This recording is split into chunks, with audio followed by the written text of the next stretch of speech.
Hello कैसे हैं आप। आशा करता हूँ मस्त होंगे, स्वस्थ होंगे और अपनी प्रिपरेशन आप अच्छी तरह से कर रहे होंगे। तो नमस्कार साथियों, मैं अभय आपके अपने YouTube channel study related Ram में आपका बहुत बहुत स्वागत करता हूँ। जैसा कि भाई आपको पता है कि आरपीएफ एसआई कांस्टेबल को बेस बनाकर हम रोज़ाना आपके लिए जीके जीएस का एक मॉडल पेपर प्रोवाइड करा रहे हैं, जिसमें आपके एक्सपेक्टेड क्वेश्चनों को कवर कराया जा रहा है। तो आज हम आपके लिए एक नया आपके मॉडल पेपर के साथ में आए हैं, जो कि आज का नया होने वाला है। तो जो भी स्टूडेंट हमारे चैनल पर नए हैं, चैनल को सब्सक्राइब कर लें। बगल में जो बेल आइकन है, घंटी का निशान है, उसको ऑल पर क्लिक कर लें। जब तक आप उसे ऑल पर क्लिक नहीं करोगे तो हमारी वीडियो का नोटिफिकेशन आप तक नहीं पहुंचेगा। तो चलिए दोस्तों, बिना देरी के वीडियो को स्टार्ट करते हैं। इसमें आज की क्लास का पहला क्वेश्चन है कि इनमें से कौन सा पाषाण युग स्टोन एज के 3 प्रमुख कालों के अंतर्गत नहीं आता है। तो वो नहीं आता है आपका कौन सा, ऑप्शन नंबर सी, ताम्र पाषाण। अब आपको पता है कि अगर ताम्र पाषाण के युग में बात करें तो भैया इसको हम ताम्र युग भी कहते हैं। क्या कहते हैं? ताम्र युग भी इसको कहा जाता है। ठीक है, तो ये भी आपको ध्यान में रखना है। ऑप्शन नंबर सी इस क्वेश्चन का राइट आंसर हो जाएगा।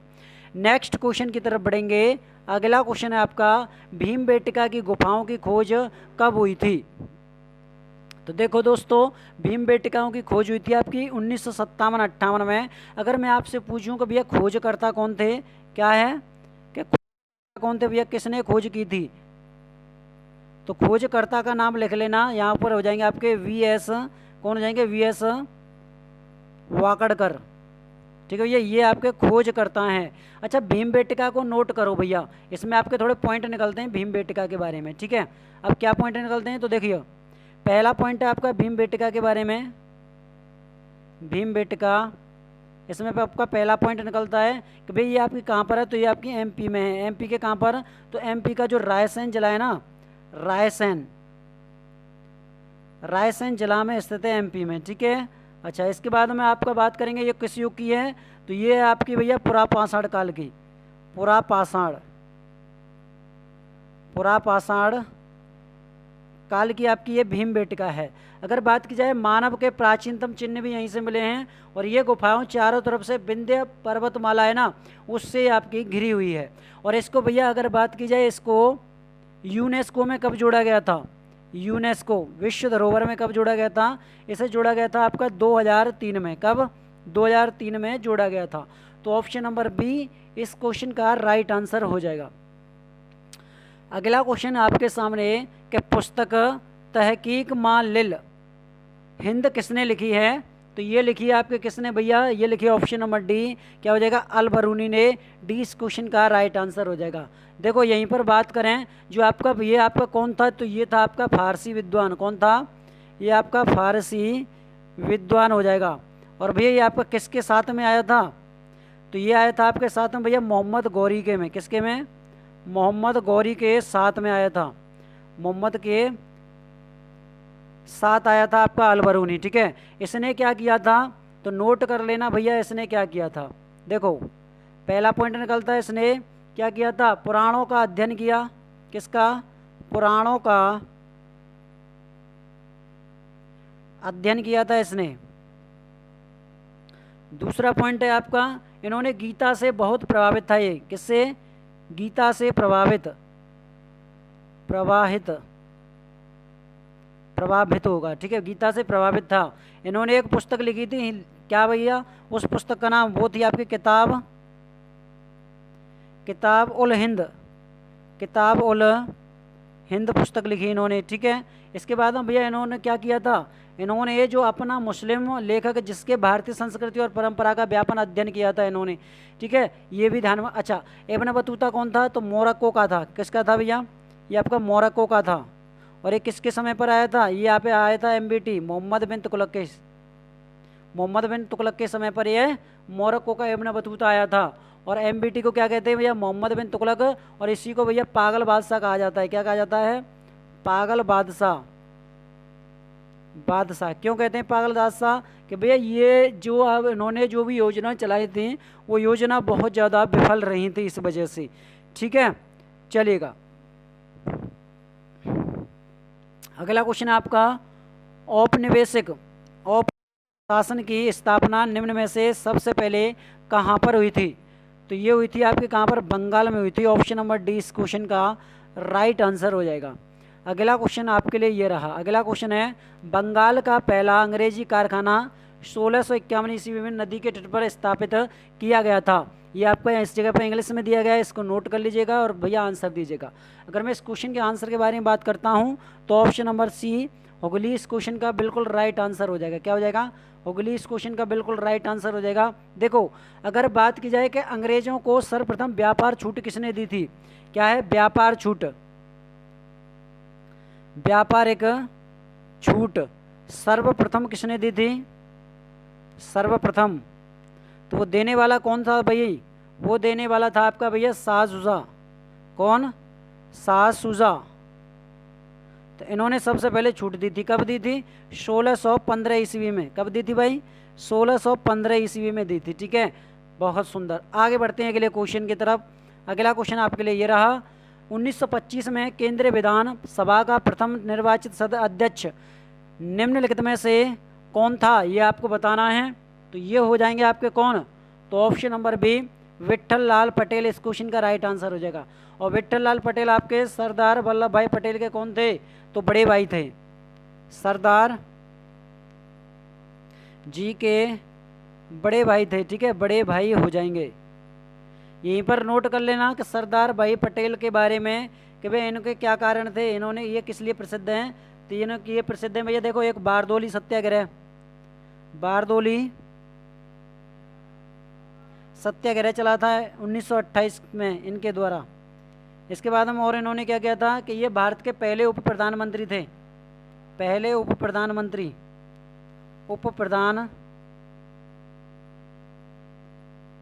हो जाएंगे। और यहीं पर बात करें, ये आपके पहले गृह मंत्री थे। पहले गृह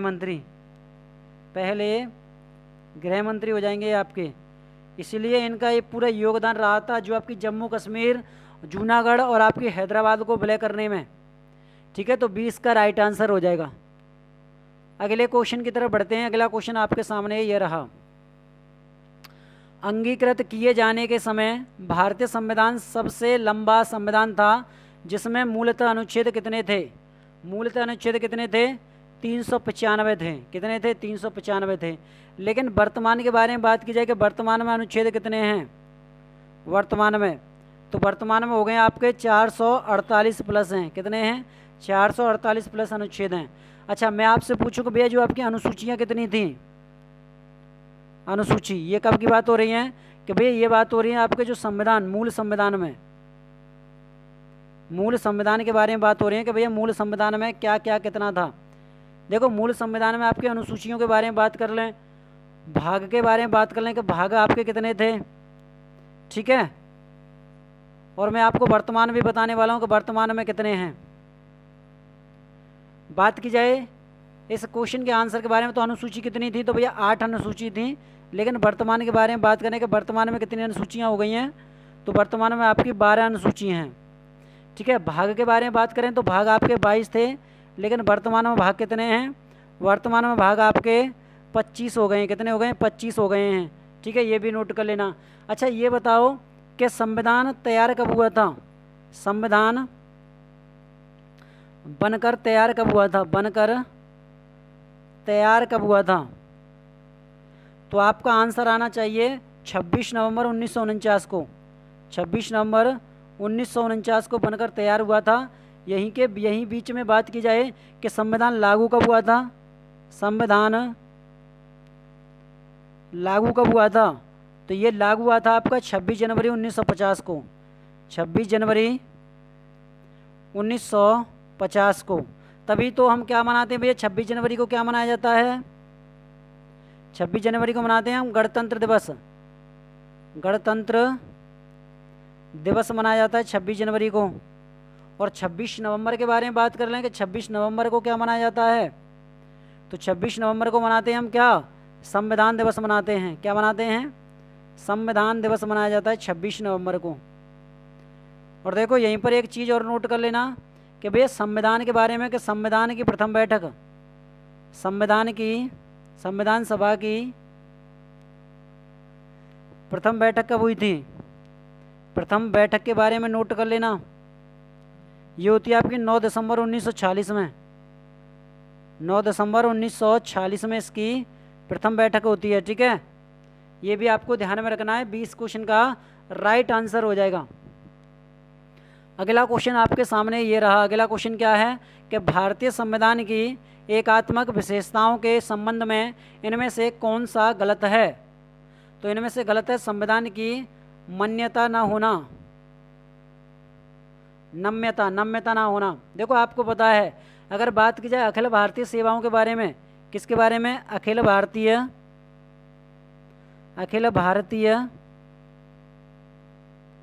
सेवाएं। तो अखिल भारतीय सेवाओं को नोट कर लेना, ये आपके कौन से आर्टिकल में? 312 में है। अनुच्छेद किस में है? 312 में दिए गए हैं। अगला क्वेश्चन आपके सामने ये दे रखा है, अगले क्वेश्चन का आंसर बताइएगा भैया। अगला क्वेश्चन है आपका कि भारत में किस प्रकार की सरकार है? भारत में किस प्रकार की सरकार है? तो वो है आपकी संसदीय सरकार है। ऑप्शन नंबर सी इस क्वेश्चन का बिल्कुल राइट आंसर हो जाएगा। नेक्स्ट क्वेश्चन आपके सामने ये रहा कि किस ब्रह्मांड में मौजूद प्रत्येक वस्तुओं के प्रत्येक पदार्थ के निर्मित हैं, और इससे वैज्ञानिक ने क्या नाम है, ये आपका किसने कहा था? तो ये कहा था आपके, जैसे बात की जाए तो भाई ये कहा था आपके द्रव्य के लिए। किसके लिए? द्रव्य के लिए। डी इसका राइट आंसर होगा। देखो जैसे बात की जाए कि वह वस्तु स्थान घेरती है जिसका द्रव्यमान होता है तथा जिसका अनुभव या प्रत्यक्ष या अप्रत्यक्ष रूप से कर सकते हैं, द्रव्य या पदार्थ कहलाता है। जैसे एग्जाम्पल के तौर पर बात करें, जैसे बात की जाए इसमें क्या कहा जाता है, तो जैसे बात कर लें हम, जैसे लोहा के बारे में बात करें, लोहा हो जाएगा। यहीं पर लकड़ी के बारे में बात करें, लकड़ी। और यहीं पर बात की जाए आपका एक कोयला, क्या हो जाएगा? एक आपका कोयला। तो ये सभी के सभी उसके उदाहरण हैं, ठीक है। तो ये भी आपको ध्यान में रखना है। ऑप्शन नंबर क्या हो जाएगा? डी इस क्वेश्चन का राइट आंसर हो जाएगा। नेक्स्ट क्वेश्चन की तरफ बढ़ेंगे। अगला क्वेश्चन है आपके लिए, आकाश गंगा का निकटतम स्पाइरल गैलेक्सी कौन सी है, ये आपको बताना है। तो ऑप्शन नंबर सी हो जाएगा। Option number C, Andromeda galaxy. Option number C इसका राइट आंसर है। देखो ये सर्पिलाकार, जैसे क्या है?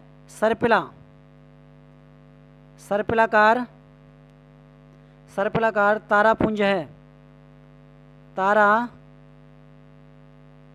है, ठीक है। तो ये भी आपको ध्यान में रख लेना है। क्लियर है भैया? आगे बढ़ें, आगे बढ़ते हैं अगले क्वेश्चन की तरफ। अगला क्वेश्चन आपके सामने ये रहा। अगला क्वेश्चन है, निम्नलिखित में से किस देश के साथ भारत अपनी सीमा सबसे लंबी साझा करता है? तो आपको पता है बांग्लादेश के साथ में सीमा सबसे लंबी साझा करता है, और बांग्लादेश के साथ में कितनी करता है? तो 4096.7 किलोमीटर करता है, ठीक है। इसके बाद हम बात करें कि सबसे छोटी के बारे में, कि सबसे छोटी किसके साथ है? सबसे छोटी सीमा तो वो किसके साथ रखता है? वो रखता है आपका अफगानिस्तान के साथ। अफगानिस्तान, और अफगानिस्तान के साथ में कितनी है? तो 106 किलोमीटर है, ठीक है। अगर बात की जाए इसी में, जैसे बात कर लें भैया किसके साथ में? पाकिस्तान के साथ में, कि पाकिस्तान के साथ में कितनी सीमा बनाता है भारत?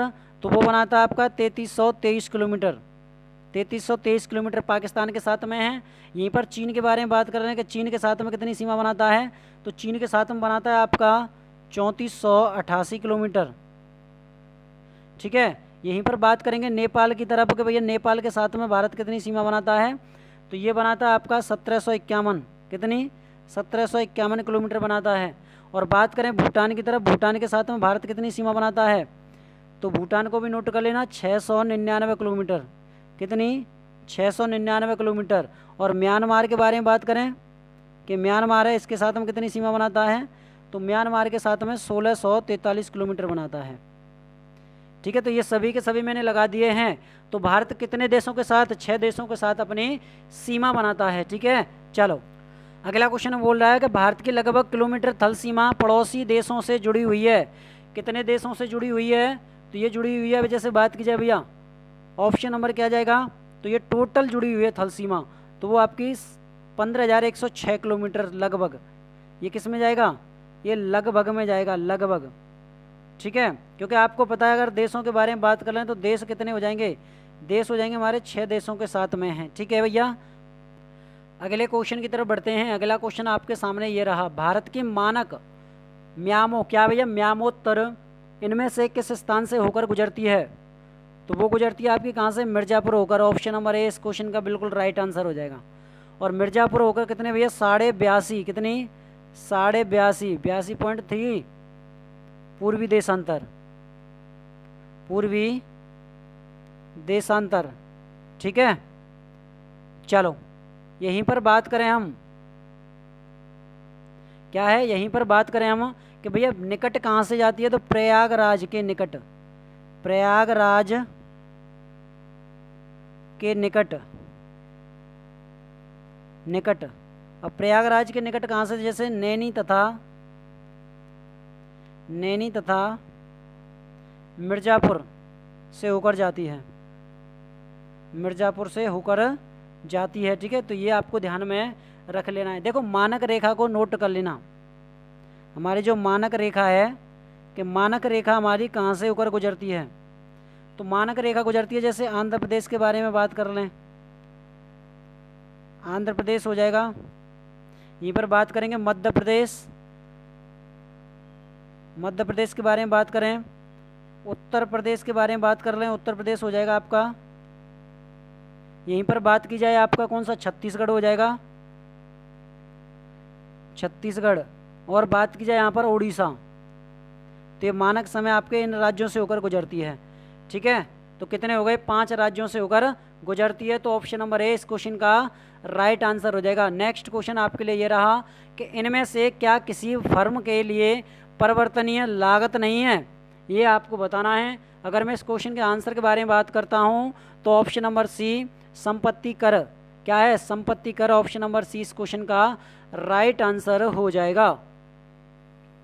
अगला क्वेश्चन आपके लिए ये रहा, अगला क्वेश्चन है कि सूरज कुंड मेला, जिसे अंतर्राष्ट्रीय शिल्प मेला भी कहा जाता है, में आयोजित किया जाता है, ये कहाँ पर आयोजित किया जाता है, तो ये आयोजित किया जाता है आपका हरियाणा में। ऑप्शन नंबर ए इस क्वेश्चन का राइट आंसर हो जाएगा। और ये आपका 15 दिन चलता है, कितने दिन, 15 दिन चलता है, 15 दिन लगता है आपका। अगर यह फरीदाबाद के सूरज कुंड में लगाया जाता है और दुनिया का सबसे बड़ा शिल्प मेला है।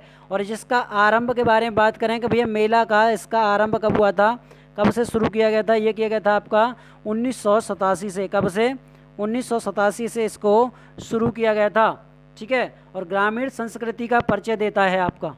नेक्स्ट क्वेश्चन आपके लिए ये रहा कि भैया एंथ्रियम, जिसका नामकरण एक प्रसिद्ध फूल के नाम पर हुआ है, यह निम्नलिखित में से किस राज्य का एक प्रमुख पर्व है, तो ये पर्व है आपके किस राज्य का, ऑप्शन नंबर ए मिजोरम का।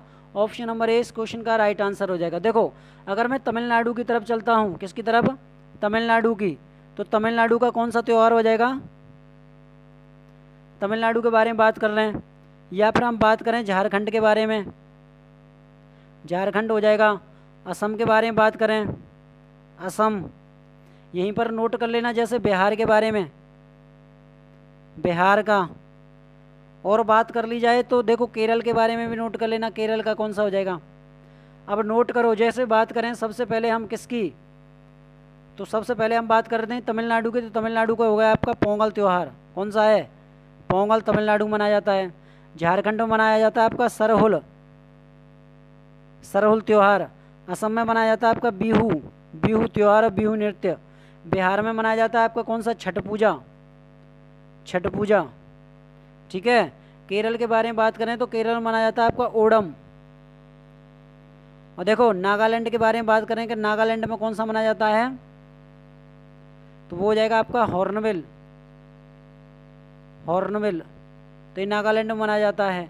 ठीक है, तो ये आपके मोस्ट इम्पोर्टेंट हैं। चलो आगे बढ़ेंगे अगले क्वेश्चन की तरफ। अगला क्वेश्चन है आपका, कर्नाटक, तेलंगाना और आंध्र प्रदेश में गुड़ी पड़वा त्यौहार को किस नाम से जाना जाता है, तो भैया वो जानते हैं हम किसके, उगादि या युगादि के नाम से। ऑप्शन नंबर डी इसका राइट आंसर हो जाएगा। और यह इस दिन हिंदू नव वर्ष की शुरुआत होती है। अगला क्वेश्चन है कि सोगात्सु निम्न में से किस देश का नव वर्ष त्यौहार है, सोगात्सु, तो ये है आपका जापान का, 20 का राइट आंसर हो जाएगा, जापान का। और ये मनाया जाता है आपका 1 से और आपका 1 जनवरी से 3 जनवरी के बीच में मनाया जाता है। ठीक है, चलो नेक्स्ट क्वेश्चन आपके लिए ये रहा, मानव अधिकारों की सार्वभौम घोषणा की मसौदा समिति के अध्यक्ष कौन थे? तो ये अध्यक्ष थे भाई आपके कौन? एंजेला जुरादक। ऑप्शन नंबर सी इसका राइट आंसर हो जाएगा। अच्छा, आपसे पूछा जाए जिसमें कि भाई संयुक्त राष्ट्र महासभा इसकी घोषणा कब की गई थी? तो इसकी घोषणा की गई थी भैया आपकी कब? 10 दिसंबर 1948 में। ठीक है, मानवाधिकार दिवस कब मनाया जाता है? क्या है? मानवाधिकार दिवस कब मनाया जाता है? तो नोट करो, मानवाधिकार दिवस आपका कब मनाते हैं? तो मानवाधिकार दिवस मनाया जाता है भैया आपका 10 दिसंबर को मनाते हैं। कब मनाते हैं?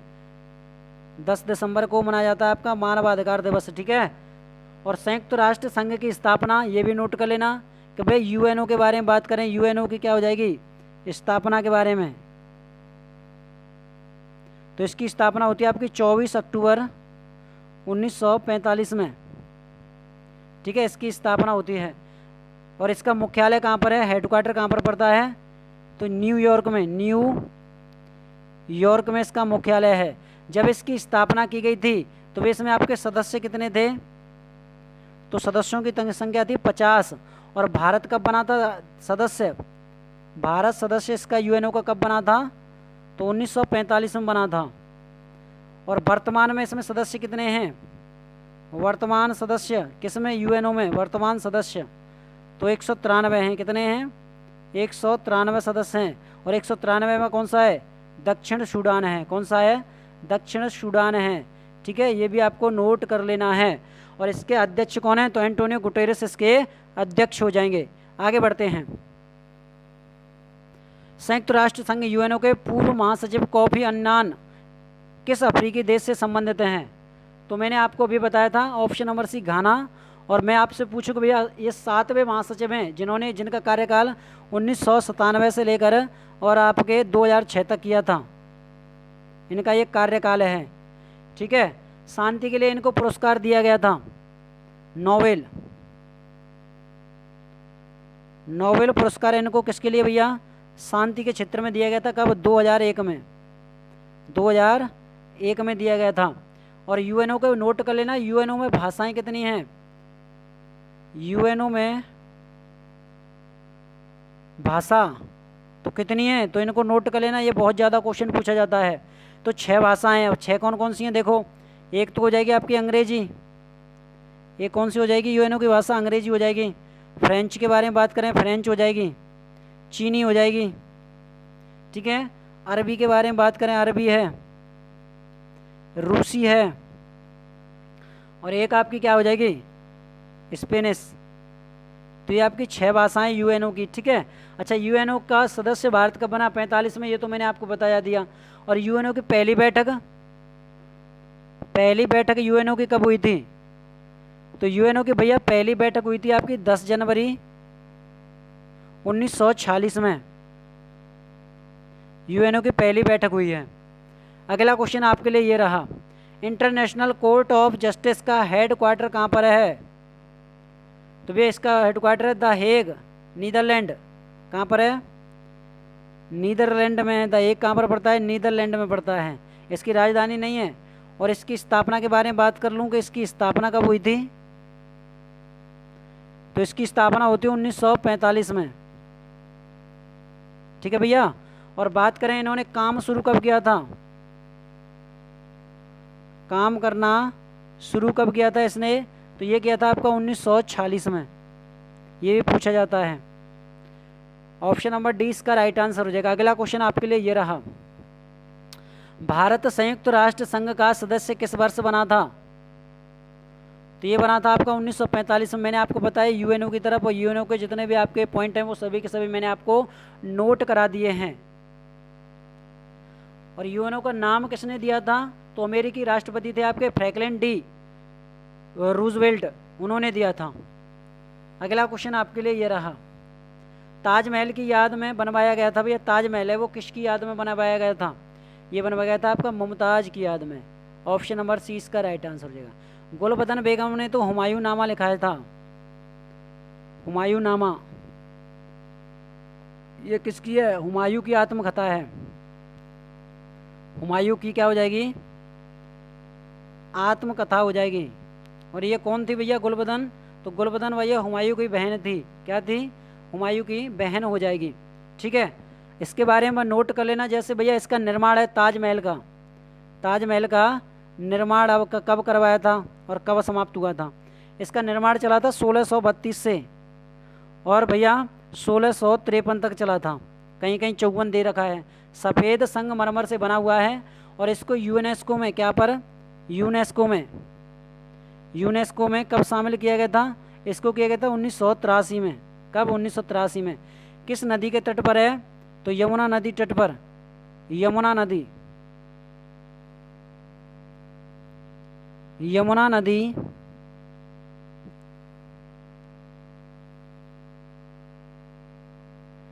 तट पर है। और कहाँ पर है ये आपका? ये भैया आपका आगरा में। कहाँ पर? आगरा में। आगरा किस नदी के किनारे है? यमुना नदी के किनारे। यमुना नदी, आगरा, यूपी, उत्तर प्रदेश। ठीक है, तो नोट कर लेना इसको भी।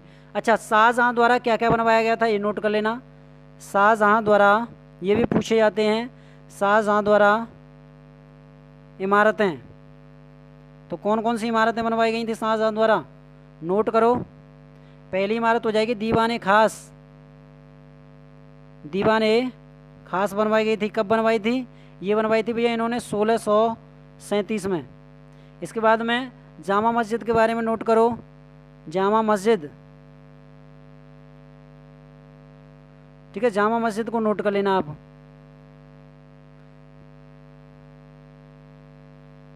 तो जामा मस्जिद कब बनवाई इन्होंने बनवाई थी जामा मस्जिद 1644 में।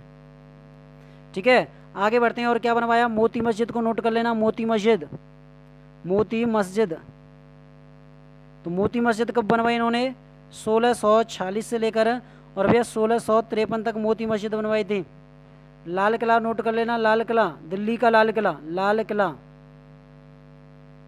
तो ये बनवाया था आपका 1648 में। क्योंकि दिल्ली का पुराना लाल किला शेरशाह सूरी द्वारा बनवाया गया है और ये दिल्ली का लाल किला ये है, ये आपका शाहजहां द्वारा बनवाया गया है। ठीक है, तो ये आपको ध्यान में रखना है। अगला क्वेश्चन आपके लिए ये रहा, भारतीय रिजर्व बैंक का संचालन कब शुरू किया गया था? रिजर्व बैंक के बारे में बात की जाए, आरबीआई के बारे में बात की जाए, तो आरबीआई का 1935 में, 1 अप्रैल 1935 में। ठीक है, अच्छा, इसका राष्ट्रीयकरण कब किया गया था? राष्ट्रीयकरण, तो इसका राष्ट्रीयकरण किया गया था भैया आपका 1949 में। ठीक है, तो ये भी आपको ध्यान में रखना है। इसका मुख्यालय कहाँ पर है? आरबीआई का मुख्यालय, तो इसका मुख्यालय पड़ता है भैया आपका कहाँ पर? तो ये है आपका मुंबई में है। और वर्तमान में सरकारी बैंक कितनी हैं? वर्तमान में सरकारी बैंक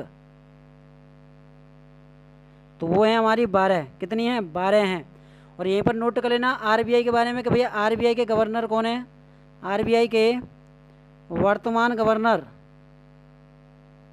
तो वो जाएंगे आपके शक्तिकांत दास। कौन है?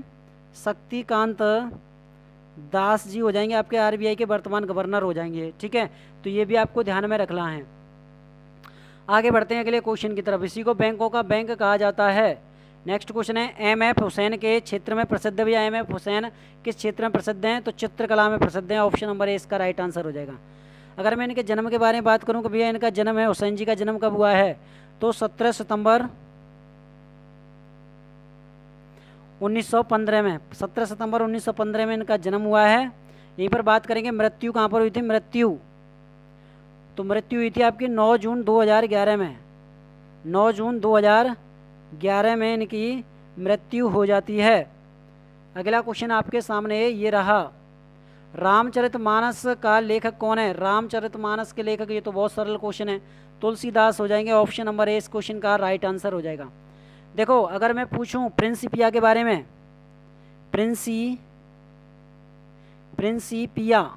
प्रिंसिपिया के लेखक कौन है ये बताइएगा। यहीं पर मेक अप इंडिया, हाँ आपका क्या हो जाएगा, वेक अप इंडिया पुस्तक है। इसके लेखक कौन है? यहीं पर बात करेंगे आपका एशियन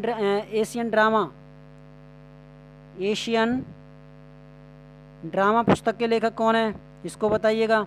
यहीं पर आगे बढ़ते हैं। मिडनाइट चिल्ड्रेंस क्या हो जाएगी, मिडनाइट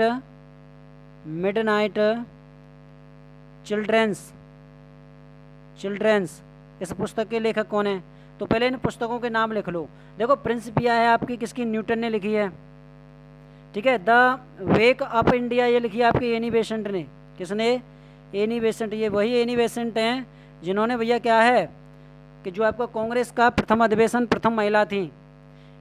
एशियन ड्रामा तो गुन्नार मर्डर ने, गुन्नार मिडर। यहीं चिल्ड्रेंस के बारे में सलमान रुश्दी